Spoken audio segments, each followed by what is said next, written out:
नमस्कार मित्रों, history research point पर आप सभी का स्वागत करता हूं। टेस्टरी संख्या 11 आप लोग के सामने है। बीपीएससी जूनियर टीचर भर्ती एसएसटी हिस्ट्री की टेस्टरी चल रही है और यह टेस्टरी संख्या 11 है। टेस्टरी संख्या 10 है। हाँ, टेस्टरी संख्या 10 है आप लोग का। और बीपीएससी जूनियर टीचर भर्ती एसएसटी हिस्ट्री का कंप्लीट कोर्स जो है आपका 399 रुपए का है। जिन लोगों को कंप्लीट कोर्स ज्वाइन करना है वह लोग हमारे ऑफिशियल व्हाट्सएप नंबर पर मैसेज कर सकते हैं। ऑफिशियल व्हाट्सएप नंबर डिस्क्रिप्शन दिया गया है और यहाँ पर भी शो हो रहा है 8318397276 हमारा ऑफिशियल व्हाट्सएप नंबर है। फोन पे, पेटीएम, गूगल पे यही नंबर है। पेमेंट करके स्क्रीनशॉट भेजिएगा। वनली 399 रुपया। अगर आपको बीपीएससी जूनियर टीचर भर्ती एसएसटी हिस्ट्री का कोर्स ज्वाइन करना है तो इसकी फीस 399 रुपया है। और अगर आपको टीजीटी, पीजीटी जूनियर सबकी तैयारी करनी है, टीआरई 3 की भी, टीआरई 4 की भी, और केबीएस एनबीएस 1 ईयर सब्सक्रिप्शन के साथ जो फीस है वो आपका 1499 रुपया है। इसमें 6 to 12 का पूरा नोट्स, पूरी टेस्ट सीरीज फुल एक्सप्लेनेशन के साथ आप लोग को मिलेगा। पूरा का पूरा लेक्चर्स वीडियो मिलेगा आप लोग का, ठीक है। और इसमें आपको 399 रुपए में 2500 एमसीक्यू की सीरीज मिलेगी। कक्षा 6, 7, 8 एनसीईआरटी हिस्ट्री का पीपीटी नोट्स आपको मिलेगा। तो जिन लोगों को भी कोर्स ज्वाइन करना है वो लोग ज्वाइन कर सकते हैं। आइए शुरुआत करते हैं बीपीएससी जूनियर टीचर भर्ती एसएसटी हिस्ट्री की टेस्ट सीरीज संख्या 10। प्रश्न संख्या 10 टेस्ट सीरीज संख्या 10 है। और प्रश्न संख्या 91 देखिएगा। वेदों की ओर लौटो, यह नारा किसने दिया था? राजा राम मोहन राय ने, या फिर दयानंद सरस्वती ने, स्वामी विवेकानंद ने, या रामकृष्ण परमहंस ने? 4 ऑप्शन है आप लोग के सामने। तो यह नारा किसने दिया था? वेदों की ओर लौटो, यह नारा जो है यह किसने दिया था? तो दयानंद सरस्वती ने कहा था। बैक टू वेदाज ऐसा नारा दयानंद सरस्वती ने दिया था। तो विकल्प बी जो है वह आपका सही है। इसकी व्याख्या देख लीजिएगा। दयानंद सरस्वती वेदों को भारत के आधार स्तंभ के रूप में देखते थे। उन्होंने वेदों की ओर लौटो, न बैक टू वेदाज का नारा दिया तथा वेद ही समग्र ज्ञान के स्रोत हैं, ऐसा इन्होंने नारा दिया था। ठीक है। 1875 में बंबई में आर्य समाज की स्थापना हुई थी और इसकी स्थापना में इनका महत्वपूर्ण योगदान था दयानंद सरस्वती का। आर्य समाज ने छुआछूत, मूर्ति पूजा, पशु बलि आदि धार्मिक कुरीतियों का भी विरोध किया था। प्रश्न संख्या 92 देखिएगा। अखिल भारतीय व्यापार संघ मतलब अखिल भारतीय ट्रेड यूनियन कांग्रेस के प्रथम अध्यक्ष कौन थे? बीबी गिरी थे, या फिर एस ए डांगे थे, या पंडित नेहरू थे, या लाला लाजपत राय थे? तो अखिल भारतीय ट्रेड यूनियन कांग्रेस मतलब अखिल भारतीय व्यापार संघ कांग्रेस का जो पहला अध्यक्ष थे वह लाला लाजपत राय थे। विकल्प डी जो है वह आपका सही है। इसकी व्याख्या देख लीजिएगा। देखिए, एम एन जोशी, जोसेफ बैप्टिस्टा और लाला लाजपत राय के प्रयास से अखिल भारतीय बाजार संघ कांग्रेस या अखिल भारतीय ट्रेड यूनियन कांग्रेस की स्थापना हुई थी। तो अखिल भारतीय ट्रेड यूनियन कांग्रेस की स्थापना कब हुई थी? 31 अक्टूबर 1920 को। यह आपका ऑप्शन आता है, यह प्रश्न आता है परीक्षा में। और इसकी स्थापना में प्रमुख योगदान किसका था? तो यह लाला लाजपत राय का भी था। लाला लाजपत राय का था और अन्य लोग भी इसमें जुड़े थे। एम एन जोशी, जोसेफ बैप्टिस्टा भी इसमें जुड़े हुए थे। लाला लाजपत राय इसके अध्यक्ष थे और दीवान थे चमन लाल इसके दीवान थे एकेटीयू के। ठीक है, एआईटीयूसी की मतलब अखिल भारतीय ट्रेड यूनियन कांग्रेस के जो महासचिव थे वह थे चमन लाल। प्रश्न 93 देखिएगा। पागलपंथी विद्रोह वस्तुतः एक विद्रोह था। पागलपंथी विद्रोह किसका विद्रोह था? भीलों का, गारो का, या गोंडों का? तो पागलपंथी जो विद्रोह था वह आपका गारो का विद्रोह था। ठीक है, गारो का विद्रोह था जो असम में हुआ था। पागलपंथी विद्रोह असम में हुआ था, गारो का विद्रोह था। विकल्प बी जो है आपका सही है। एक्सप्लेनेशन देखिएगा। पागलपंथी विद्रोह करमशाह द्वारा चलाया गया था। यह एक धार्मिक प्रवृत्ति का विद्रोह था जो सत्य, समानता और भाईचारा के सिद्धांतों का समर्थन हेतु था। करमशाह का पुत्र तथा उत्तराधिकारी टीपू धार्मिक और राजनैतिक उद्देश्यों से प्रेरित था। इसने जमींदारों के द्वारा किए गए अत्याचारों के विरुद्ध कर दिया और 1825 में टीपू ने शेरपुर का अधिकार कर लिया और यहाँ का स्वतंत्र शासक बन गया।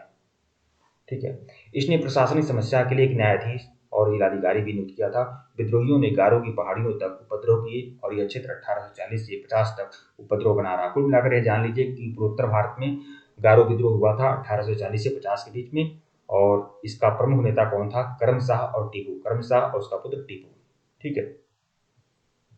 प्रश्न 94 देखिएगा। वल्लभ भाई पटेल को सरदार की उपाधि उनकी कुशल संगठन क्षमता के कारण किस आंदोलन के दौरान दी गई थी? तो सरदार की उपाधि सरदार वल्लभ भाई पटेल को कब दी गई थी? खेड़ा सत्याग्रह में, बारदोली सत्याग्रह में, या नमक सत्याग्रह के दौरान? तो सरदार वल्लभ भाई पटेल को सरदार की उपाधि दी गई थी बारदोली सत्याग्रह में। विकल्प बी जो है वह आपका सही है। ठीक है, इसकी व्याख्या देख लीजिएगा। बारदोली सत्याग्रह की सफलता के बाद वहां की महिलाओं ने सरदार वल्लभ भाई पटेल को सरदार की उपाधि दी थी। देश आजादी से पहले अलग अलग रियासतों में बटा हुआ था। लौह पुरुष सरदार वल्लभ भाई पटेल ने 562 देशी रियासतों का एकीकरण किया था सरदार वल्लभ भाई पटेल ने। ठीक है, इसे भी ध्यान में रखिएगा।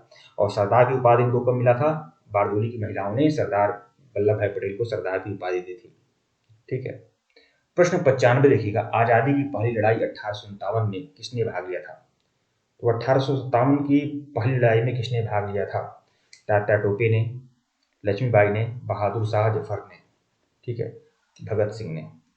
तो किसने भाग नहीं लिया? सही प्रश्न है कि किसने भाग नहीं लिया था 1857 की क्रांति में? तो किसने भाग नहीं लिया था? तो भगत सिंह ने भाग नहीं लिया था। विकल्प डी। इसकी व्याख्या देख लीजिएगा। भगत सिंह ने 1857 के संग्राम में भाग नहीं लिया और भगत सिंह को सैंडर्स हत्याकांड और लाहौर षड्यंत्र के लिए सुखदेव और राजगुरु के साथ 23 मार्च 1931 को फांसी दी गई थी। 23 मार्च 1931 को 3 लोगों को फांसी दी गई थी, भगत सिंह, सुखदेव और राजगुरु को। ठीक है, और ये फांसी उनको क्यों मिली थी? सैंडर्स की हत्या करने के कारण। सैंडर्स की हत्या इन्होंने क्यों किया था? क्योंकि सैंडर्स की लाठी से घायल हुए थे लाला लाजपत राय, और लाला लाजपत राय घायल लाठी से घायल क्यों हुए थे? क्योंकि वह साइमन कमीशन का विरोध कर रहे थे। प्रश्न 96 देखिएगा। वह कौन सा प्रथम भारतीय था जो ब्रिटिश संसद के लिए निर्वाचित हुआ था? ब्रिटिश संसद के लिए निर्वाचित होने वाले पहले भारतीय एस.एन. बनर्जी, गोपाल कृष्ण गोखले, दादा भाई नौरोजी, फिरोज शाह मेहता। दादा भाई नौरोजी पहले भारतीय थे जो ब्रिटिश संसद के निर्वाचित सदस्य थे। विकल्प सी जो है आपका सही है। दादा भाई नौरोजी 4 सितंबर 1825 से लेकर जून 1917, मतलब इनका जीवन काल बताया जा रहा है। तो ब्रिटिश कालीन भारत के एक पारसी बुद्धिजीवी, शिक्षा शास्त्री और कपास के व्यापारी थे तथा आरंभिक राजनैतिक एवं सामाजिक नेता थे। कौन? दादा भाई नौरोजी। उन्हें भारत का वयोवृद्ध पुरुष कहा जाता है, grand old man of India कहा जाता है दादा भाई नौरोजी को। 1892 और 1895 तक भी यूनाइटेड किंगडम के हाउस ऑफ कॉमन्स में सदस्य थे, एमपी थे भाई। 1892 से 95 तक बड़े पावरफुल व्यक्ति थे। प्रश्न 97 देखिएगा। मद्रास महाजन सभा की स्थापना कब हुई थी? 1881 में, 1882 में, या फिर 1884 में? तो मद्रास महाजन सभा की स्थापना जो हुई थी वह 1884 में हुई थी। 1884 में। यह भी आपका इंपॉर्टेंट है, ध्यान रखिएगा। विकल्प डी जो है आपका सही है। इसका एक्सप्लेनेशन देख लीजिएगा। मद्रास महाजन सभा की स्थापना 1884 में हुआ है। किसने इसकी स्थापना किया था? बी राघवाचारी ने, बी सुब्रमण्यम, यह लोग जुड़े हुए थे मद्रास महाजन सभा से। इसकी स्थापना कब हुई थी? 1884 में। कौन लोग इस मद्रास महाजन सभा से जुड़े थे? बी राघवाचारी, जी सुब्रमण्यम अय्यर, पी आनंद चार्लू। बी राघवाचारी, सुब्रमण्यम अय्यर और आनंद चार्लू इससे जुड़े हुए थे मद्रास महाजन सभा से। इसके पहले कलकत्ता के ब्रिटिश इंडिया एसोसिएशन की शाखा के रूप में मद्रास नेटिव एसोसिएशन का गठन किया गया, किंतु यह ज्यादा प्रभावी सिद्ध नहीं हुआ। ठीक है, इस सभा का उद्देश्य स्थानीय संगठन के कार्यों को समन्वित करना था। प्रश्न 98 देखिएगा। बंगाल विभाजन के विरुद्ध विद्रोह का नेतृत्व किसने किया था? बंगाल विभाजन के विरुद्ध विद्रोह का नेतृत्व किसने किया था? ठीक है, किसने नेतृत्व किया था बंगाल विभाजन के विरुद्ध विद्रोह का नेतृत्व? तो 2 लोग का नाम ध्यान में आता है, रविन्द्रनाथ टैगोर और सुरेंद्रनाथ बनर्जी। लेकिन सबसे ज्यादा अहम योगदान था सुरेंद्रनाथ बनर्जी का। और यह प्रश्न आपका शायद बिहार स्टेट में आया था या फिर पीजीटी में, इस तरह का प्रश्न मैंने देखा हुआ था। ठीक है, और सुरेंद्रनाथ बनर्जी को आयोग ने सही माना। तो सुरेंद्रनाथ बनर्जी, बंगाल विभाजन के विरुद्ध जब विद्रोह हुआ था तो सुरेंद्रनाथ बनर्जी ने विद्रोह किया था। ठीक है, नेतृत्व किया था विरोधियों का। ठीक है, विकल्प ए जो है आपका सही है। मुख्य भूमिका इन्हीं की थी। रविन्द्रनाथ टैगोर की भी भूमिका थी, लेकिन मुख्य भूमिका सुरेंद्रनाथ बनर्जी की थी। बंगाल विभाजन के विरुद्ध विद्रोह का नेतृत्व किसने किया था? सुरेंद्रनाथ बनर्जी ने किया था। सुरेंद्रनाथ बनर्जी को राष्ट्रगुरु की उपाधि दी गई थी, राष्ट्रगुरु। प्रश्न 99 देखिएगा। किसने भारतीय राष्ट्रीय कांग्रेस के विरुद्ध अनुनय, विनय और विरोध की राजनीति का दोष लगाया था? किसने कहा था कि भारतीय राष्ट्रीय कांग्रेस अनुनय विनय करती है? तो अनुनय विनय और विरोध की राजनीति का दोष लगाया था किसने? भारतीय राष्ट्रीय कांग्रेस पर। बाल गंगाधर तिलक ने, मोहम्मद अली जिन्ना ने, नेताजी सुभाष चंद्र बोस ने। तो लोकमान्य बाल गंगाधर तिलक ने कहा कि भारतीय राष्ट्रीय कांग्रेस का काम अनुनय विनय करना है, किसके? सरकार के प्रति। ठीक है, तो विकल्प ए है बाल गंगाधर तिलक। एक्सप्लेनेशन देख लीजिएगा। भारतीय राष्ट्रीय कांग्रेस के विरुद्ध अनुनय विनय विरोध की राजनीति का दोष बाल गंगाधर तिलक ने लगाया था। राजकोट के खतरनाक अग्रदूतों में से एक भारतीय असंतोष के वास्तविक जनक भारत के बेताज बादशाह लोकमान्य तिलक, जो प्रसिद्ध बाल गंगाधर तिलक का जन्म कोकण तट के रत्नागिरी नामक स्थान पर हुआ था। रत्नागिरी नामक स्थान पर हुआ था, महाराष्ट्र के रत्नागिरी स्थान पर लोकमान्य बाल गंगाधर तिलक का जन्म हुआ था। चित्पावन ब्राह्मण के कुल में हुआ था इनका जन्म। ठीक है। प्रश्न 100 देखिएगा इस सीरीज का सबसे आखिरी प्रश्न, निम्नलिखित में से कौन जो काकोरी षड्यंत्र कांड में फांसी की सजा से बच गया था? तो फांसी की सजा किसको नहीं हुई थी काकोरी षड्यंत्र कांड में? ठीक है, काकोरी षड्यंत्र कांड में किसको फांसी की सजा नहीं हुई थी? तो देखिए इसमें आपको अशफाक उल्लाह खां को हो गई थी, राजेंद्र लाहिड़ी को भी हो गई थी, राम प्रसाद बिस्मिल को भी काकोरी षड्यंत्र कांड में फांसी की सजा हो गई थी। कौन बच गए थे फांसी की सजा से? तो चंद्रशेखर आजाद। लेकिन बाद में यह भिड़ंत हो गया और इनकी भी डेथ हो गई। ठीक, यह शहीद हो गया चंद्रशेखर आजाद, अमर शहीद चंद्रशेखर आजाद। ठीक है। देखिए प्रश्न 29 देखिएगा, इसका व्याख्या देख लीजिएगा। 29 क्रांतिकारियों को गिरफ्तार कर उन पर काकोरी षड्यंत्र कांड में मुकदमा चलाया गया।